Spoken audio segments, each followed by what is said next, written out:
This is J. Paul Mitchell, working on the Center for Middletown Studies Oral History Project on economic development efforts in Muncie and Delaware County.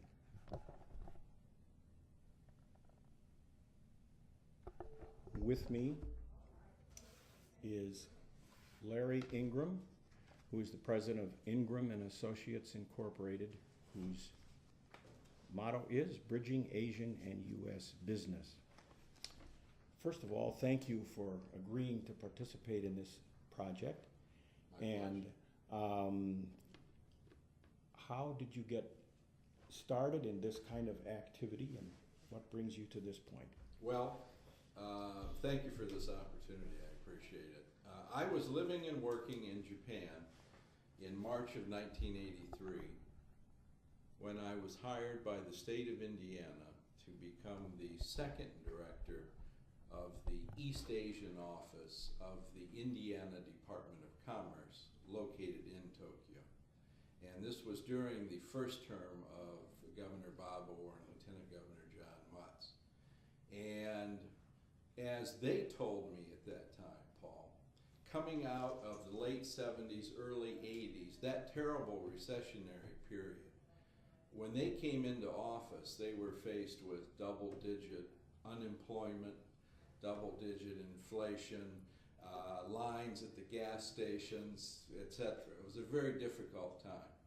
And frankly, there was a lot of despair throughout all of Indiana, and particularly mid to small-sized communities. What was the answer to this real economic downturn? Where could we find new jobs to replace those that were being lost? And Governor Orr and Lieutenant Governor Mutz soon realized that Japan at that time was poised to really begin coming to the United States to build factories and do operations here.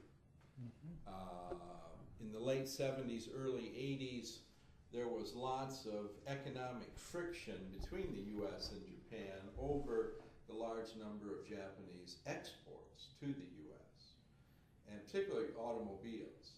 And the Japanese reasoned that really they needed to come to the United States and establish factories and hire American people and contribute to Americans' small and mid-sized communities' economies as a way of getting around these political frictions at the time. And both Governor Orr and Lieutenant Governor Mutz, mindful of this wave of economic development that was to come out of Japan, told me that my top priority was to market Indiana to this prospective Japanese investment, and to bring that investment here and not to lose it to our contiguous states.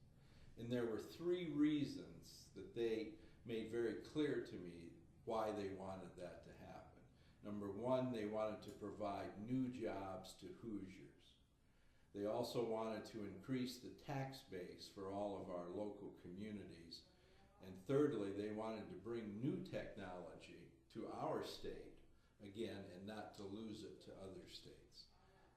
So I was fortunate in that I had their full cooperation and full support as a state office director in Japan. And at the time that I was hired by Indiana, there were 12 other states that had offices in Japan. So we were number 13. We were one of the original 13. I'm not sure what the number was, but and those 13 state office directors would meet every month at the U.S. Embassy in Tokyo to have lunch and to talk to the embassy staff about things that were going on and of mutual interest. But I always joke that we got together to have lunch and to lie to each other about what we were doing, because no one wanted to tell his secrets to some other state and, you know, talk about the prospects that we had.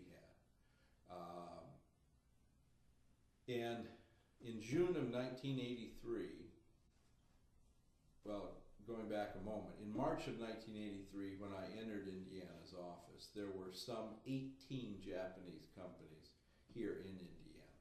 Half were manufacturing, the other half were sales or distribution offices, but almost all of them had come to Indiana originally in the 1960s or 70s. There hadn't been any recent investments. However, that changed for Indiana in June of 1983 when Sony announced that after a thorough search of the 48 lower states, that they were choosing Indiana and the city of Terre Haute to be the site for the first Sony CD factory in the United States. And after that nationwide search by this prominent world-class company from Japan, this was big news not only in the United States but also in Japan, that Indiana was the victor in this economic development project. And that made my task in Japan easier to market Indiana as a place that Japanese companies should be. When I originally entered the office, it was clear to me that Indiana was not well known. We are the only state where our largest city and state capital are the same in our area. Yeah, in the Midwest, right. In the Midwest. And outside of Indianapolis, no community name really stands out that people, automatically think of. But if we look at Ohio or Michigan, Illinois or Kentucky, that's not the case. So it was my task to market Indiana, to market the fact that truly we are the crossroads of America with so many interstate highways running through our area, that we offered really the best location for a Japanese company to locate at. Mm-hmm. When did you come from Tokyo to Indiana? Well, I worked for the state in Japan, 1983, 84, 85, and 86.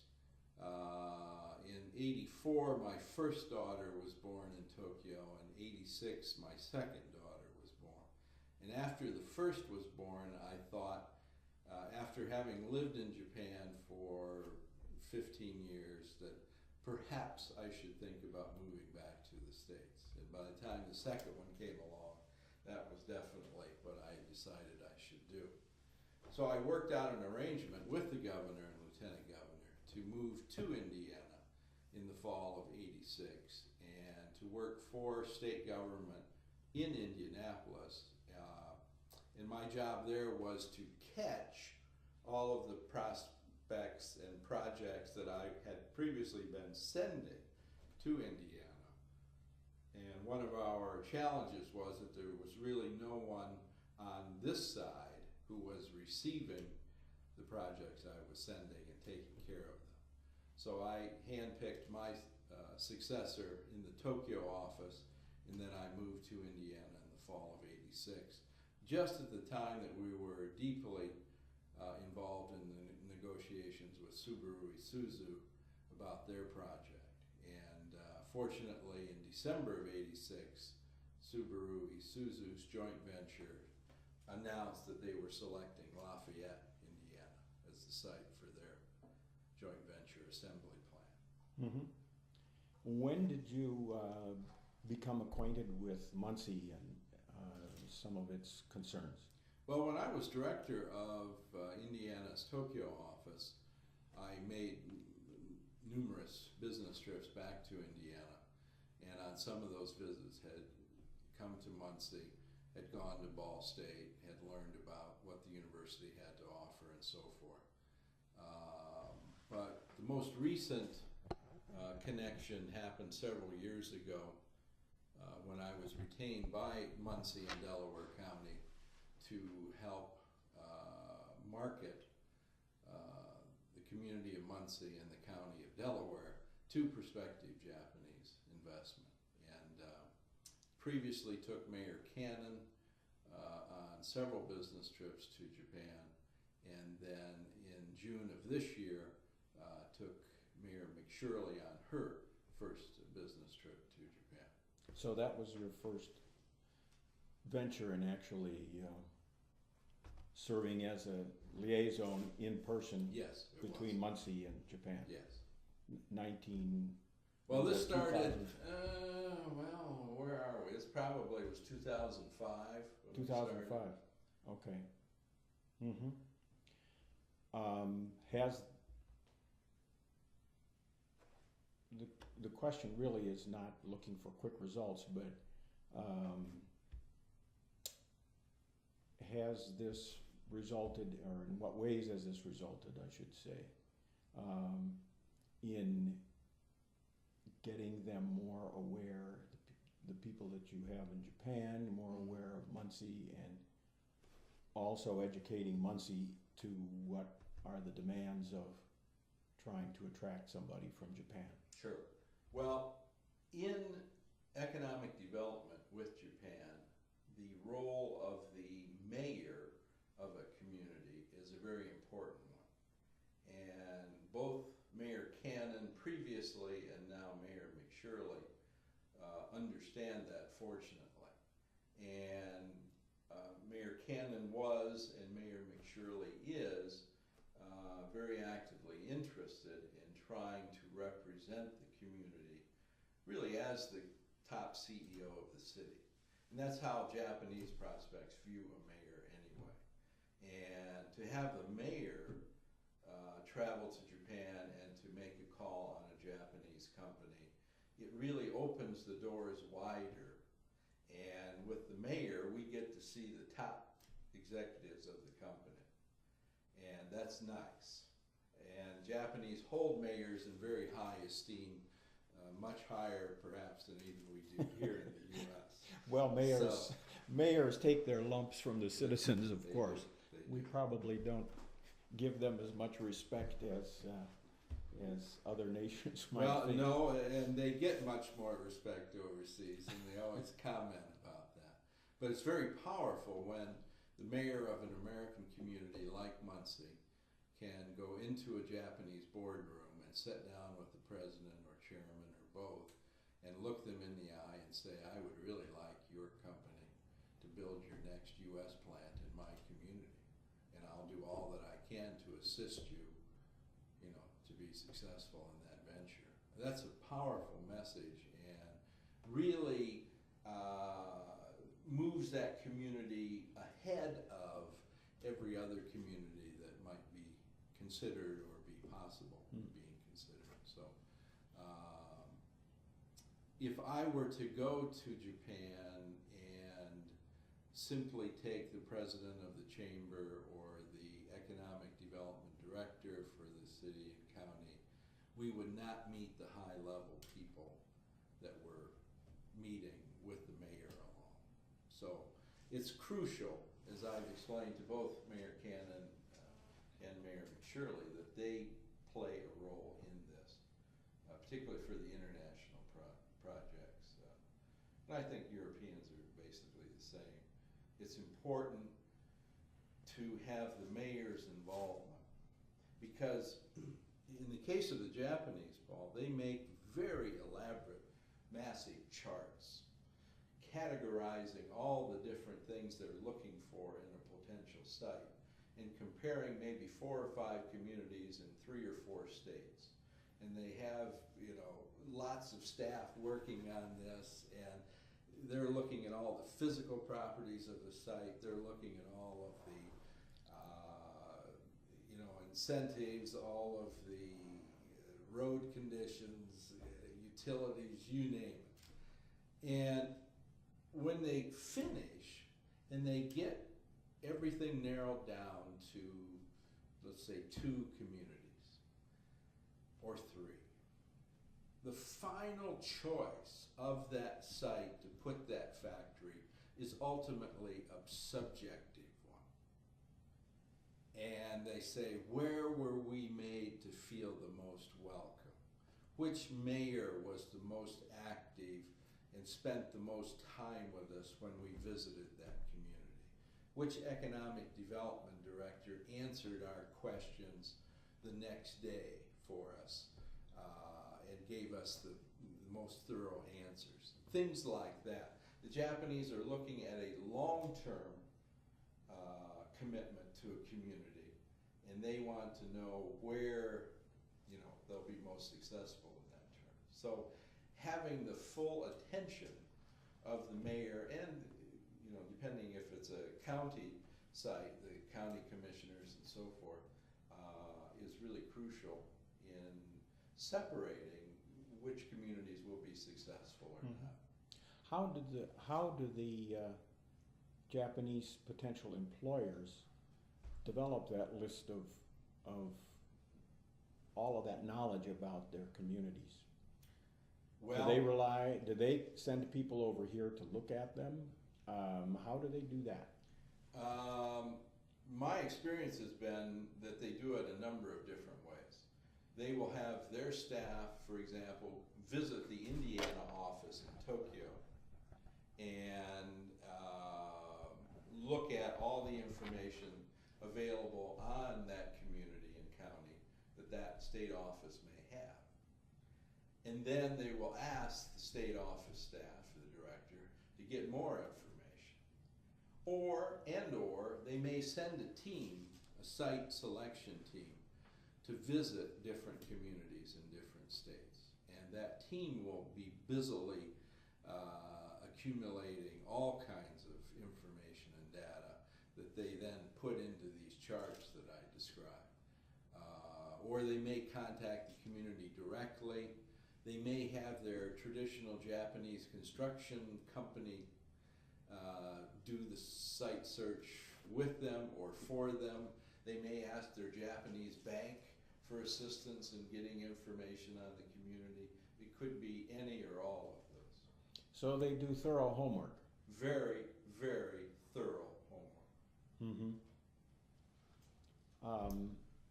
Well, what would you say have been successes with regard to Muncie that have come out of this kind of effort? What do we have at this point to show for it? And I would preface this by saying I think there, and you can correct me if I'm wrong, there are two kinds of successes. One is getting known, developing relationships. The other one is someone showing up, digging the dirt, putting something in, and folks going to work. Turning the shovel, right. Well, Muncie is ahead of many other communities in that you have Kaheen Corporation located here.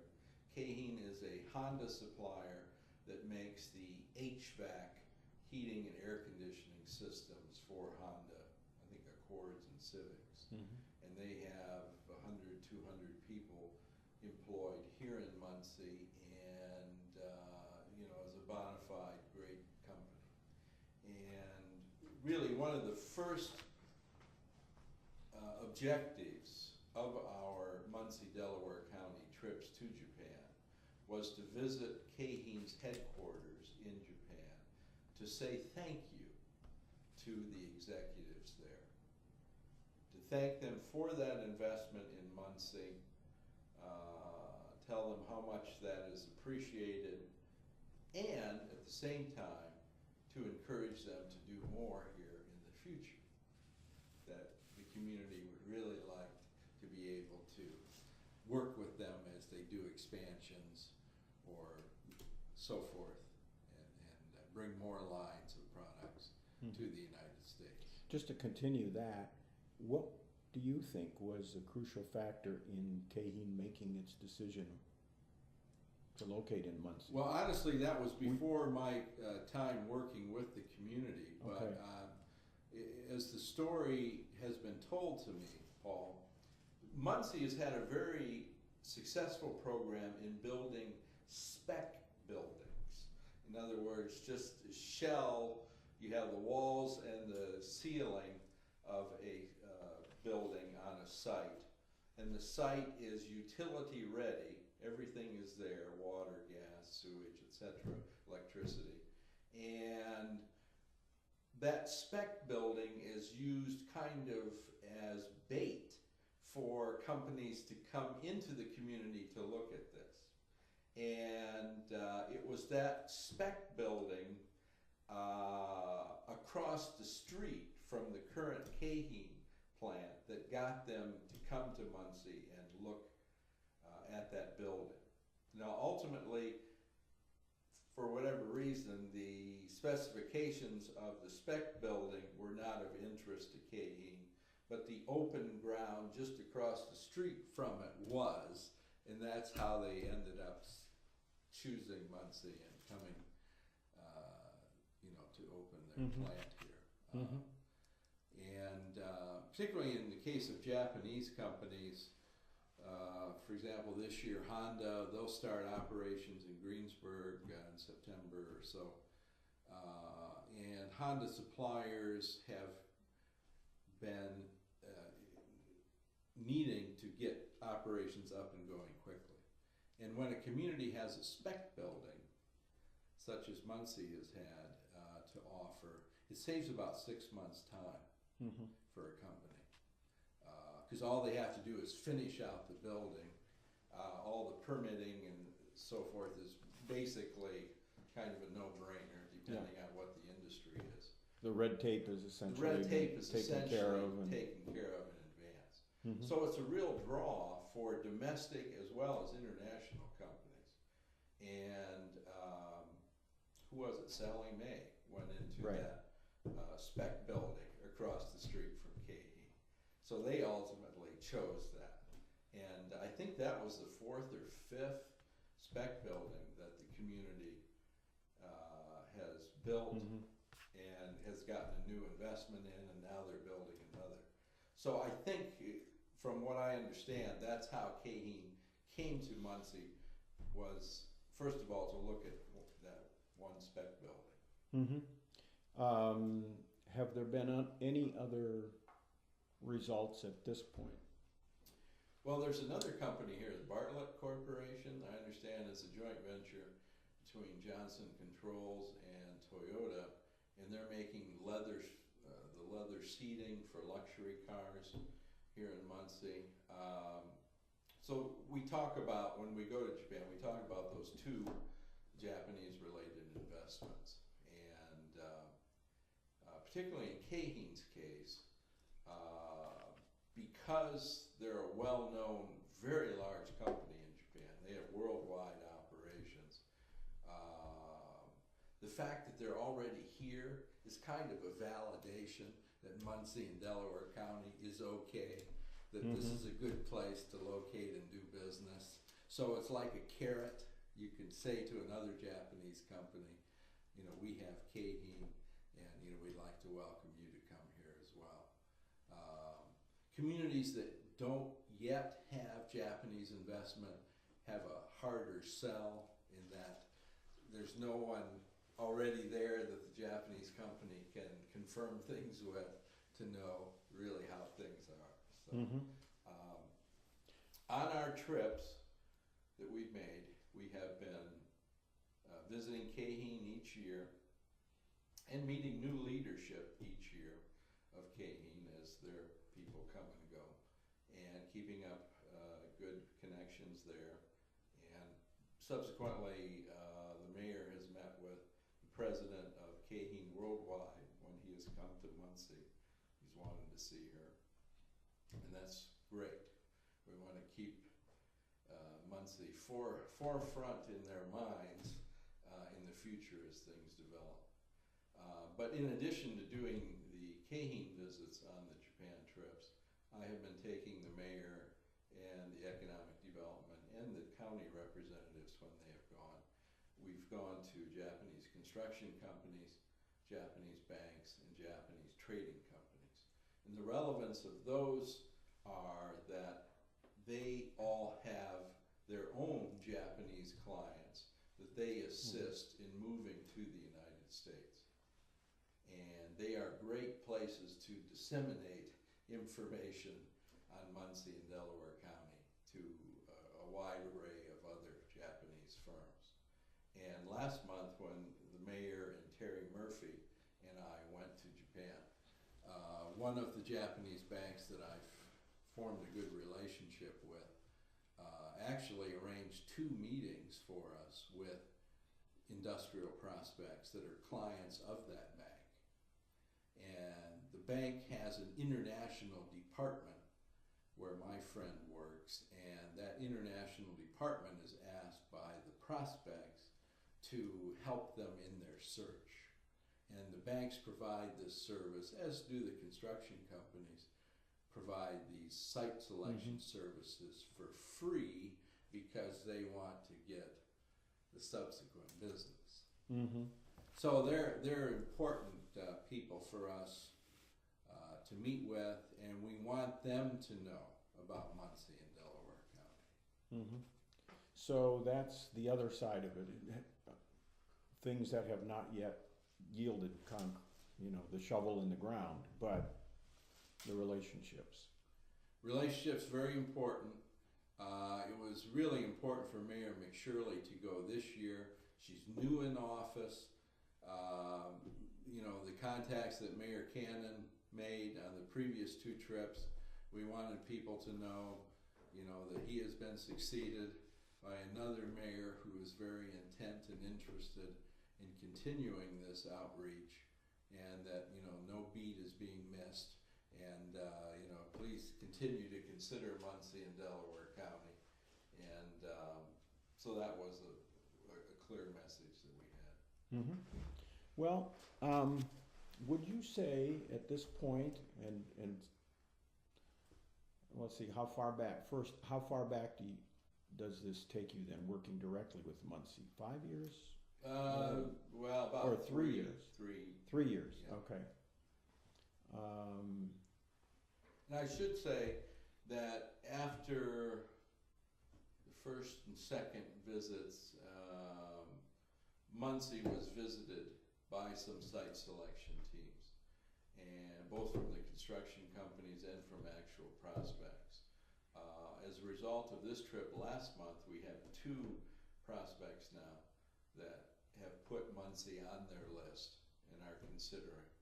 And I'm trading emails back and forth with one of them now, looking for more information on air permitting and so forth in Indiana. So we're optimistic, Paul, that when these companies do send site selection teams, they will come to Muncie and Delaware County, and we will have a chance for them to choose to locate here. So, and that's a direct result of that trip last month.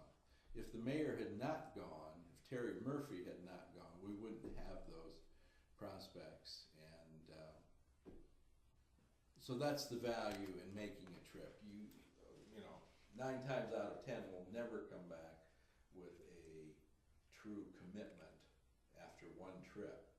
But it's a matter of planting seeds and going back, the next year to water those seeds and to plant some new ones, and to spread that understanding and awareness of the fact that Muncie and Delaware County are both very interested in welcoming more Japanese investment. And if you send your site selection team here, they will not be wasting their time. Would you say, from your experience with Muncie thus far, that it's a hard sell or an easy sell? I told the mayor again last month, I think that both Muncie and Delaware County have the real great advantage of having Ball State here. You're talking about a community, in this case, where you have a wonderful, university located right within the community. And that, to a prospective investor, both an American company, whether it's European, Asian, or whatnot, that makes a big difference. It makes a big difference in the training facilities that are possible for the company and its future associates. It makes a great big difference in terms of the internationalization of the community, the sophistication of the community, the professionalism of the community. And when comparing different communities, if you're looking at one where there's no such institution, and then you come to Muncie, Delaware County, and here's Ball State with everything Ball State has to offer. It's a real big advantage. So we've talked about in all of our meetings in Japan, we always bring up Ball State and, you know, its facilities and how that can benefit a company and its people when they come here. Are there other assets that Muncie enjoys? Well, it still has the small, medium-sized community atmosphere, great quality of life.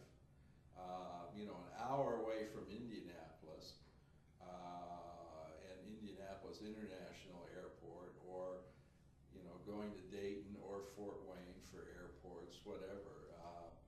But close proximity to I-69, the ease of transportation. We talk about how Muncie is directly north of Greensburg, you know, for an hour, hour and a half. What is it, Route 7?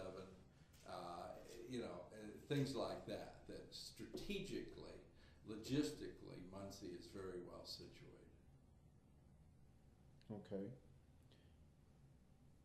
Are there, what three things would you say Muncie might not have? And the things, in your opinion, your experience, it ought to be addressing. Weaknesses, in short. Weaknesses, in short. Mm-hmm.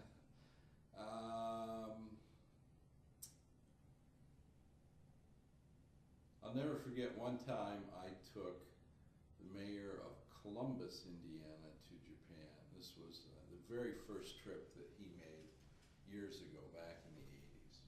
And in the very first meeting I arranged at a Japanese trading company, the very first question the Japanese asked him was, "Mayor, why shouldn't we come to your community?" And I had never heard that before. The mayor didn't blink an eye, and he said, well, frankly, our community is a great community for families, but not for single people. And he said, I think if you send Japanese engineers to your company, you know, who are not married or who are going there without their family, he said, I think they'll have a hard time because there's nothing to do, really, if you're single in our community. And the Japanese appreciated that. They said, oh, thank you, and then they went on, and subsequently that company ended up investing in Columbus. So you never know. The truth in advertising worked. Yeah, it did. It did. Really, to talk about Muncie's shortcomings, I don't know. Plenty of golf courses, nice, you know, recreational things. You know, it might be a question of there are not Japanese restaurants here or lots of food yet in the local Kroger or wherever, tofu and things like that, but you know, that's something that will come as more Japanese companies might locate Yeah, here. there actually is one Japanese restaurant here. Yeah, that's what I heard. Mm-hmm. I haven't been. I haven't either. Yeah, So I can't comment Mhm. on that, but Mhm. you know, this community is close enough to Indianapolis and the Castleton area and so forth that literally, if there's something you can't find here, it's not that far away, you know, to seek that kind of entertainment or whatever it might be that someone wants. So it's not like being in Vincennes, Indiana, or somewhere that's quite a ways away, you know, from Indianapolis. Typically, Japanese are looking to be near Indianapolis, but not in Indianapolis. They'd like to be an hour or so away, and Muncie fits perfectly in that geographical area. So.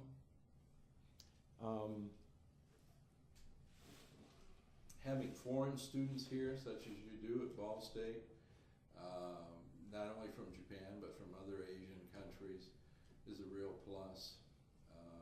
Japanese are always concerned about how they might be accepted into a community, and certainly this is a much more cosmopolitan international community than other cities can offer in that regard. That's a real plus. Mm-hmm. Well, have there been any things that have been difficult to explain away, or? No, not anything that comes to mind, really.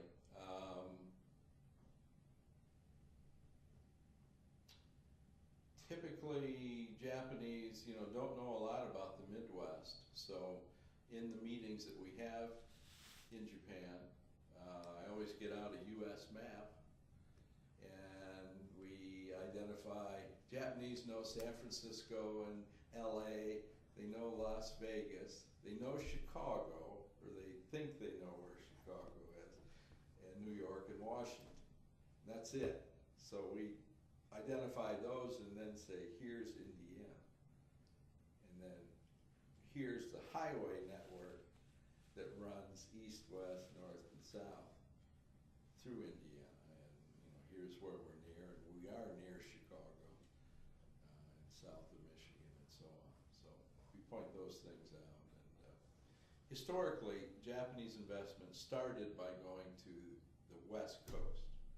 It was close to Japan, and they knew about LA and San Francisco. Then they went to the East Coast, New York, and so forth. Now, the last 20 years, they've been discovering the Midwest, which really is their main source of raw materials and the majority of their marketplaces here in the Midwest. So, Japanese companies who have a West Coast and East Coast operation are now saying, hey, we need to be in the Midwest too. Mm-hmm. Have these efforts have these decisions to locate in Indiana generally, and Muncie in particular, does that mean an influx of Japanese personnel within their establishments? Oh, not in great numbers. I think at the Kahing plant, they may have now 150 to 200 total associates, and maybe Japanese out there are 10, maybe less than that. There's a Japanese president and maybe several other executives and several Japanese ladies who are auxiliary staff, and some engineers come in and out. But for the most part, the majority, really around the state, the majority of the associates of Japanese companies are American. And telling you in 1983 that there were 18 Japanese companies when I entered the Tokyo office for Indiana. Today in 2008, Paul, there are over 240 Japanese companies here. Those 240 companies employ over 45,000 Hoosiers.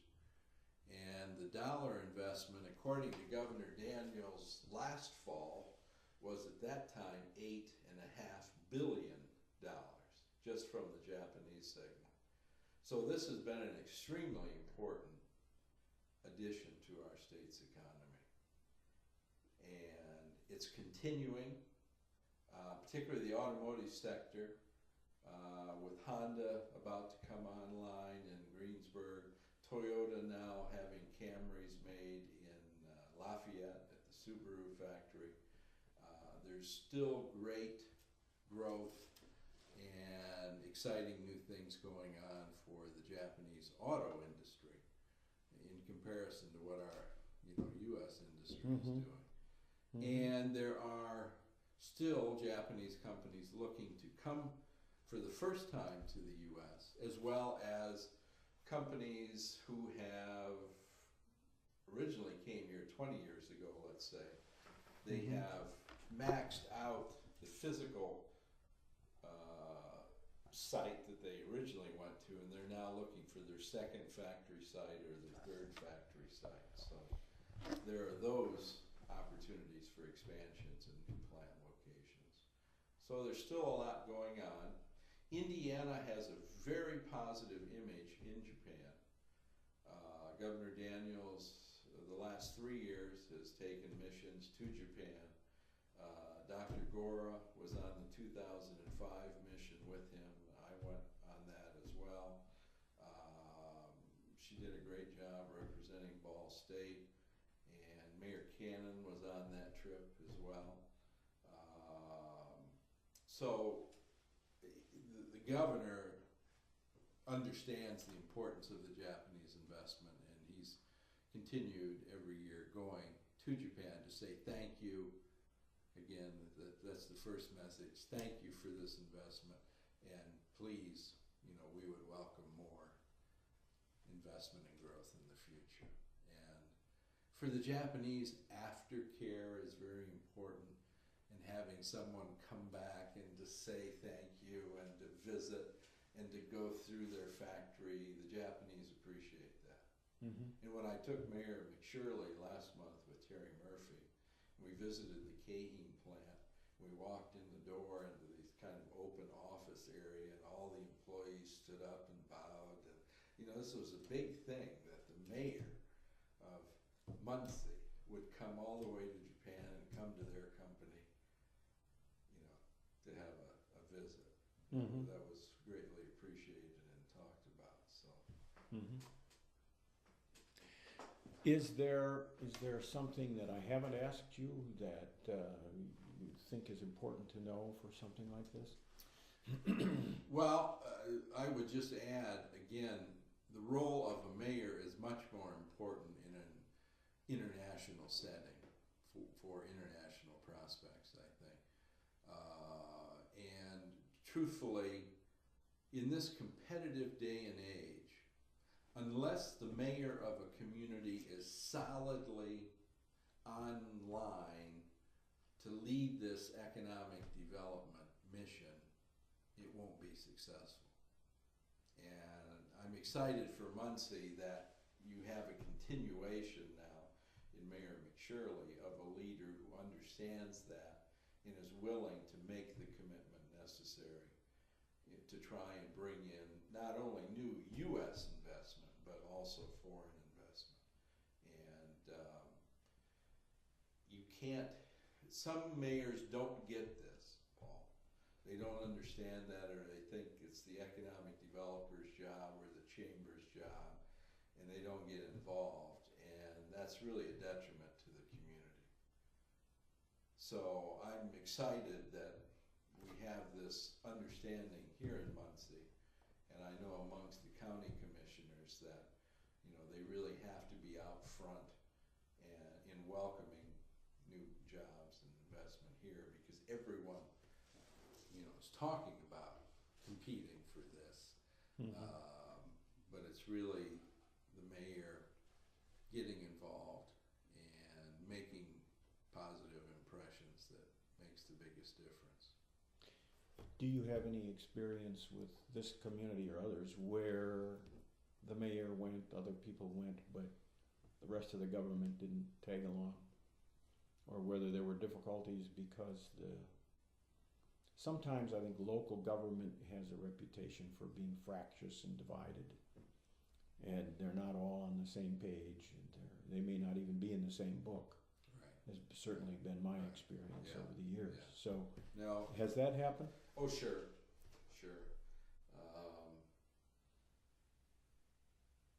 But even in those kind of situations, if it can be hidden somehow from the prospect, if the mayor can still be out front and active and involved, it still makes a big difference. So they may have internal problems within their respective communities, but as long as that's not overtly put in front of a prospect, it should be okay. Should be okay. Another thing that other interviewees have cited that has something of a problem for Muncie in its efforts at economic development is its reputation as not only a strong union town, but one where there have been union problems. Is that Oh, we talked about that on each of the Japan visits. Back in the 80s, as Japanese investment began coming to Indiana, typically the Japanese then, the mindset was they wanted to be somewhere between Indianapolis and Louisville along I-65. And I would say, really, why is that? And they'd say, well, there are many unions in northern Indiana and it must be colder there in the wintertime. And another reason they gave, when you spread out a state map, you see all of these green areas, such as Brown County State Park and so on, in southern Indiana, and they thought, well, you know, we like nature, so, you know, that's where we want to go look. It really wasn't until Subaru Isuzu chose Lafayette, Paul, that this anti-union northern Indiana phobia started to go away. And as we carefully, patiently explained to Subaru Isuzu, the Caterpillar plant there in Lafayette is the only Caterpillar plant that's non-union. And what we said to the Japanese was, well, I always explained, look, you have to understand, the first automobile was made in Kokomo, Indiana. We had all of these independent, now famous classic car companies in northern Indiana, turning out, you know, the Cords and the Auburns and the Duesenbergs, the Stutz, and all of these famous car companies. And Indiana was the leading automotive state before Henry Ford invented the assembly line and built everything in River Rouge, Michigan. So Indiana's automotive history, you know, is one of the leading states. And, you know, I explained to people, why did Indiana end up with the Indy 500 race?